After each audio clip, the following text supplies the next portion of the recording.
Graça e paz, em nome de Jesus. É muito bom estar aqui, falando para vocês que vão me ouvir, falando aqui nessa nossa comunhão de quarta-feira. Agradecemos pela casa, agradecemos ao pastor, a Leila, que nos possibilita esse momento juntos para falarmos da palavra do Senhor.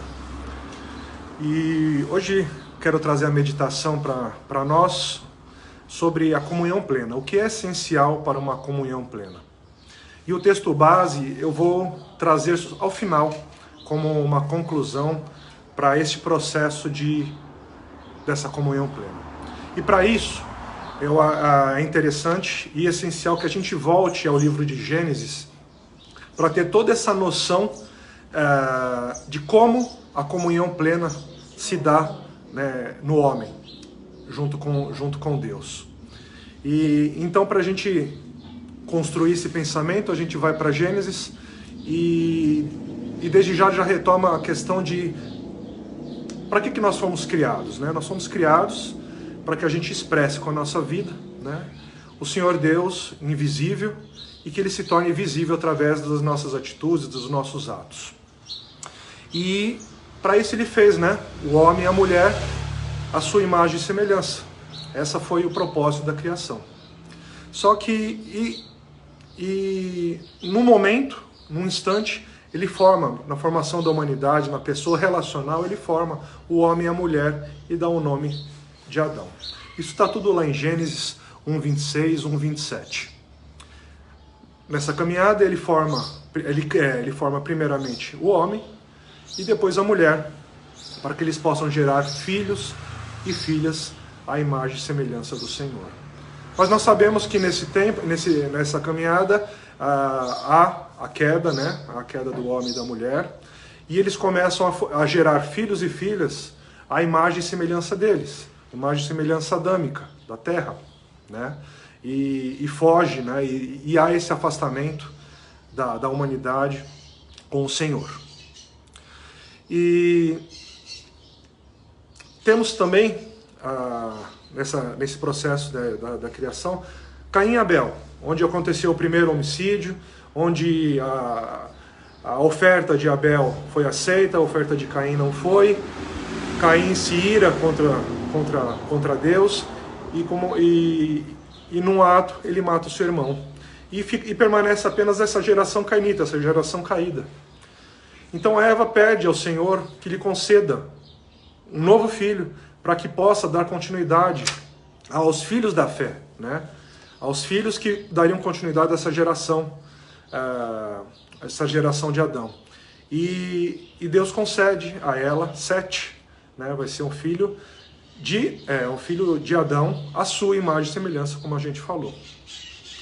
E nessa geração, se a gente pegar a genealogia, a gente vê que os filhos e filhas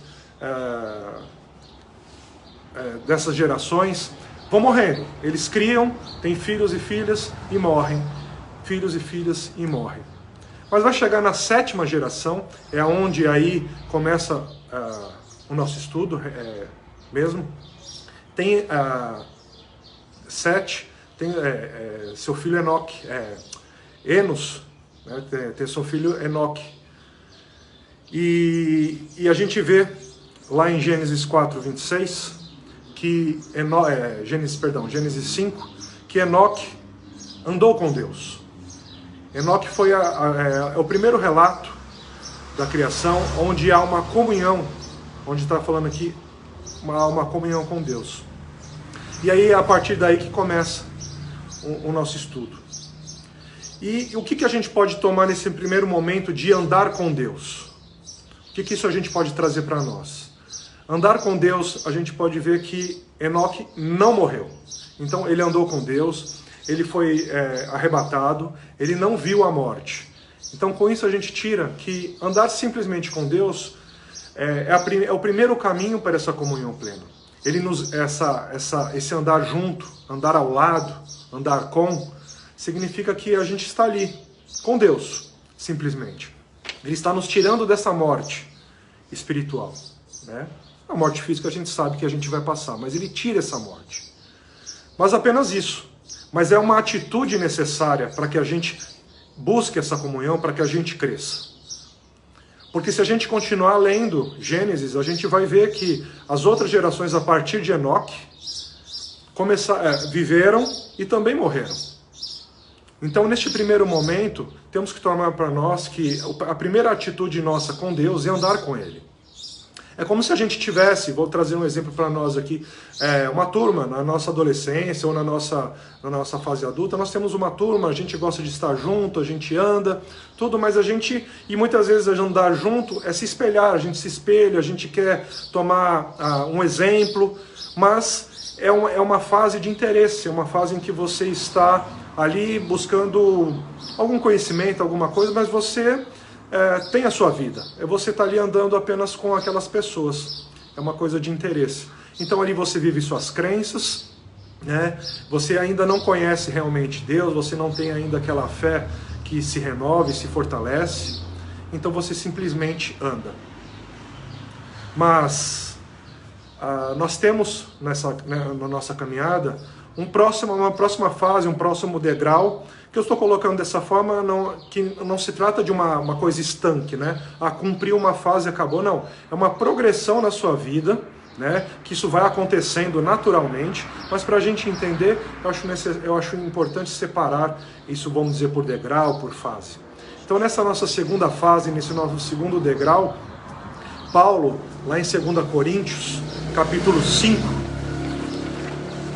e verso 17, vai trazer assim para nós: e assim, se alguém está em Cristo, é nova criatura. As coisas antigas já passaram, eis que se fizeram novas. Veja que o texto agora não fala que a pessoa está andando com Deus. Ela já está na caminhada, mas o texto traz agora para nós que a gente deve estar em Cristo. E estar em Cristo não é estar ao lado.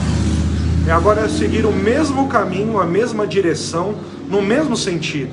É você olhar para frente, ver Cristo andando e você está ali atrás, na mesma linha, na mesma direção, no mesmo sentido. Você olha para o alvo, você segue aquele alvo. E agora não é uma questão apenas de interesse. Agora você enxerga e vê que aquele caminho, é o melhor para a sua vida. E você toma aquilo como a verdade, o caminho e a vida, como Jesus já falou. E você toma aquele caminho e segue, né? Então, essa segunda fase, agora não é uma coisa necessária, mas agora é uma coisa que você tem que entender que é importante para a tua vida.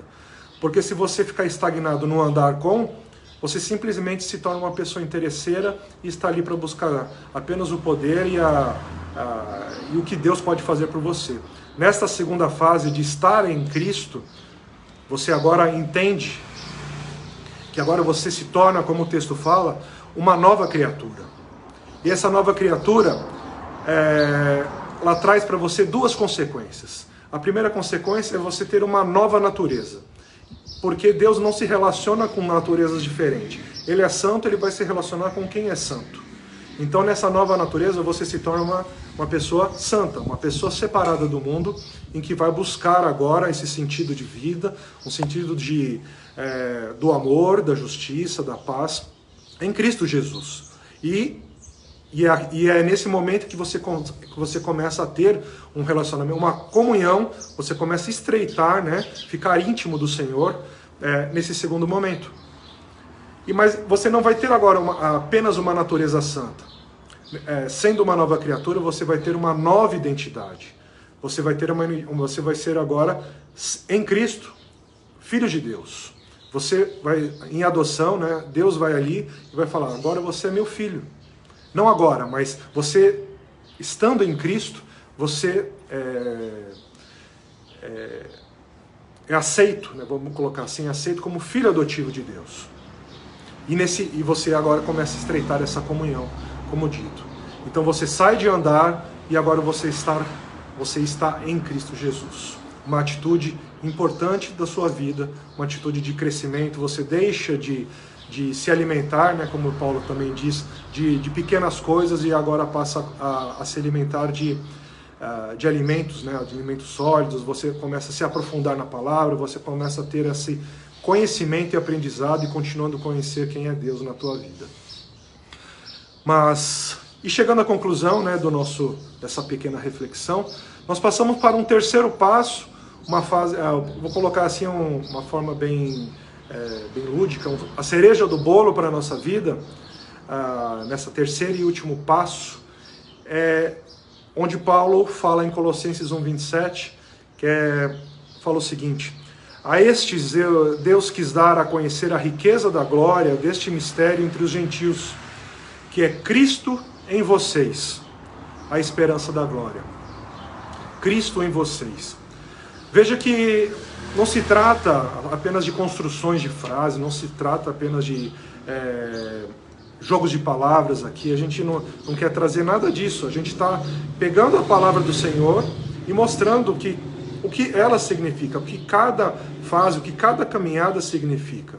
Você sai da morte espiritual, você começa a andar com Jesus, aí você tem um crescimento, você está em Cristo agora, você é nova criatura, você tem uma nova identidade. Lá em Paulo vai falar em Romanos, não há mais condenação quando a pessoa está em Cristo. Mas também não devemos ficar apenas isso. Há esse processo todo da nossa salvação, dentro deste processo existe a santificação. E essa santificação é essa caminhada, é essa comunhão plena que a gente vai chegar em Cristo, Cristo em nós, nos revelando essa esperança da glória de Deus. Então esse terceiro passo é quando o Espírito Santo em nós, age em nós, por nós e através de nós. É onde nós deixamos o Espírito Santo nos levar. A gente não caminha mais nem junto nem atrás. Agora a nossa vida é levada por Ele. Então Cristo em nós, esperança da glória, é isso que significa. Você agora pertence a Ele. E é assim que é conduzida a sua vida. É assim que o amor e a justiça vai aparecer através de você. É assim que o fruto do Espírito vai aparecer nas suas vidas, vai aparecer nas nossas vidas. E é uma caminhada. Nessa esperança para agir, né, com amor e justiça, é o Espírito de Deus, é aquele Espírito que estava em Jesus, que Ele nos deixa, o Consolador. É Ele que vai nos trazer a comunhão, é Ele que vai nos guiar, é Ele que vai nos trazer o consolo, é Ele que vai mostrar essa prática de tudo que Paulo nos trouxe, mostrando no fruto do Espírito, acrescentando a nossa fé, todas aquelas virtudes. É isso que, estando em Cristo, né, quando Cristo estiver em nós, né, que vai acontecer toda essa formosura, essas coisas maravilhosas nas nossas vidas. Mas se a gente também quiser trazer essa experiência para o Espírito Santo, a Bíblia também nos fala, né, essas fases, né, do Espírito Santo em nós e sobre nós. Se a gente tomar, por exemplo, Isaías 61:1, ele vai falar assim: o Espírito do Senhor está sobre mim. Naquela ocasião o Espírito Santo veio sobre Isaías para ungir aquele povo, mas ele estava sobre para cumprir aquela função. Mas se a gente pegar lá Paulo novamente, 1 Coríntios 3:16, vai falar assim: vocês não sabem que são santuário de Deus e que o Espírito de Deus habita em vocês? Então veja, como a Trindade vai se manifestar em você, né? Como ela vai estar em você. Cristo em nós, o Espírito Santo em nós, o amor de Deus em nós, tudo em nós. É assim que a gente vai ter essa comunhão plena, né, com o Senhor. Lógico, Ele está ali, como diz Apocalipse. Ele está batendo a sua porta, Ele está batendo no seu coração, e você tem que deixar. Tudo isso é um processo, tudo isso é uma questão de escolha, em que você vai aceitar ou não fazer essa caminhada, né? Deus está ali, ao seu lado, sempre.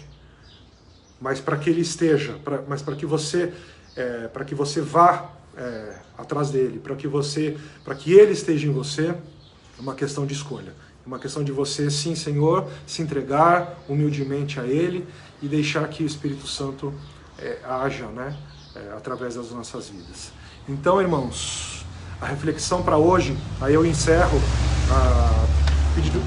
no texto de João 14:20, que diz assim: naquele dia vocês saberão que eu estou em meu Pai, que vocês estão em mim e que eu estou em vocês.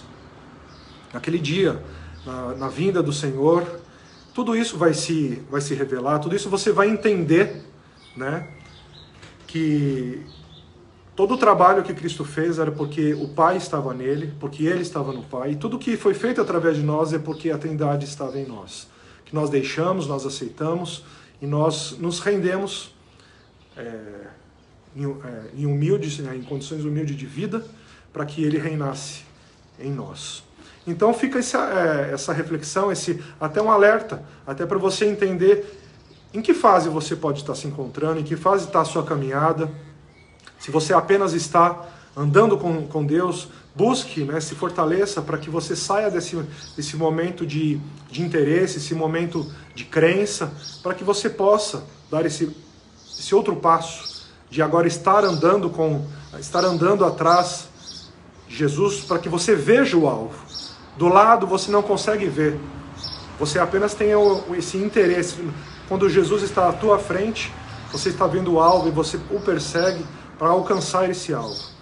E aí, mais ainda, quando você agora entende que Cristo e o Espírito Santo pode estar em vocês, então que você se entregue a essa verdade, que você entregue a sua vida para que você seja levado por eles e não simplesmente, como diz a música, né, deixa a vida me levar. Não, deixa o Espírito Santo me levar. Essa é a riqueza, esse é o reino de Deus em nós. Amém? Essa era essa mensagem que eu quero deixar para vocês, que haja essa compreensão, essa reflexão, e que possa tocar no seu coração e vocês se renderem plenamente ao reino de Deus, a essa verdade em vocês. Amém? Em nome de Jesus. Amém. Amém. Peraí, não concluiu.